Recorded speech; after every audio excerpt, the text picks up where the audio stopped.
us, do you, Junker? Mechanical robots that infiltrate society and play at the fears of humans have been the subject of science fiction films and books for, well, decades. Blade Runner is an excellent example from 1982 and was a film that Hideo Kojima of Metal Gear fame was heavily influenced by when making this little gem here. We're looking at Snatcher on the Sega CD, originally released for computer systems in Japan back in the late 80s. Snatcher shares a lot of this influence from films like Blade Runner, and that's by no means a bad thing. Seed, go ahead and shoot! But you'd better A quick review of the story. Gillian Seed, who is not played by Harrison Ford, thankfully, because that would mean a lot of pesky narration that has no place in the game, is an amnesiac who joins the Junker team to combat this menace that has been terrorizing the city off the coast of Japan in 2047. Welcome to Outer Heaven! Table for one? Junker is a small operation at the beginning of Snatcher, consisting of less than, 10 members. And even then, there are only 2 field agents, so not very many people to actually go out and hunt the Snatchers. You can't tell them from real people once they've got that skin on. Junker HQ, this is Gibson. I've cornered a probable male Snatcher. Snatcher tosses you right into the action by reducing the number of working field agents by 1, leaving poor old Gillian Seed nearly alone in his investigations. Thankfully, his friendly navigator, Metal Gear Mark II, created for peaceful purposes, is here to help. The quick start puts you right into the middle of the action, and don't worry, Snatcher is not going to let up until the end of the ride.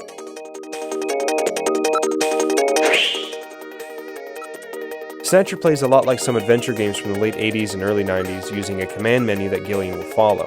Typical commands involve the expected traditional move, look, talk commands, and every so often when the situation changes, you're going to get another, more specific command, like praying to God.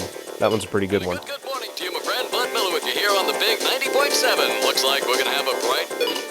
While not that annoying to use or navigate during the majority of the game, you will find yourself becoming very annoyed with the constant need to repeat the same command over and over until you feel yourself becoming that guy that shouts at Pac-Man during Pac-Man 2: The New Adventures. I'm surprised sometimes a giant finger doesn't appear out of nowhere and point at objects you need to make Gillian examine several times in order to advance. Okay, who's going to take the point? That's obvious. The guy with the light. Hey, that's not fair! While most of Snatcher plays out with this menu interface, there are a few action sequences where Gillian must shoot spider robots, Snatchers, and other attackers. There are not too many of these, and the majority of these will go by in the blink of an eye, but they feel kind of like a real police officer's experience. During an investigation, an officer is, they're always on guard, and they never know what's going to happen, and that feeling of urgency and readiness translates pretty well for a Sega game. I mean, it's exceptionally well done here in Snatcher. You can even plug in a Justifier light gun during these action sequences, but I don't have one, so I was stuck with the traditional D-pad, which actually works really well. Gillian, this is just residual energy feedback. Its power levels are dropping rapidly.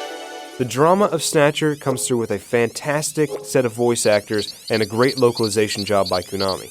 A large amount of the scenes during the course of the game are voice acted, and major cutscenes are animated with this great pixel artwork and not that horrible full motion video that you see in a lot of other Sega CD games.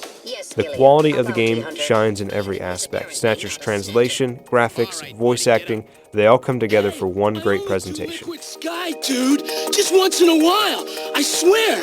I don't touch anything else. Don't hurt me, man. Come on. While sometimes the cutscenes will get up, take the action away from your control for 10-15 minutes at a time, you'll be sitting on the edge of your seat with a solid grip on your Genesis controller until that eventual cliffhanger that makes you beg for the sequel we've yet to receive.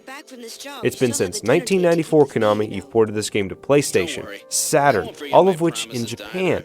Isn't it time to release a new version or a sequel here in America? Here's a goal for you viewers. Give Konami a call. Tell them you want to see more of Snatcher. It's kind of like calling your senator to pass legislation, only this is a lot more fun. Snatcher is huge in Japan, seeing other games and even a radio drama based on the story. Why can't we have that cool treatment here? Bottom line for Snatcher, if you're into cyberpunk or anything by Hideo Kojima, especially his early stuff like this, Snatcher is worth picking up. It's on the Sega CD, might be a little pricey, but it's worth every penny. He's junk now. Stubborn one, wasn't he? The Snatcher's functions have been terminated.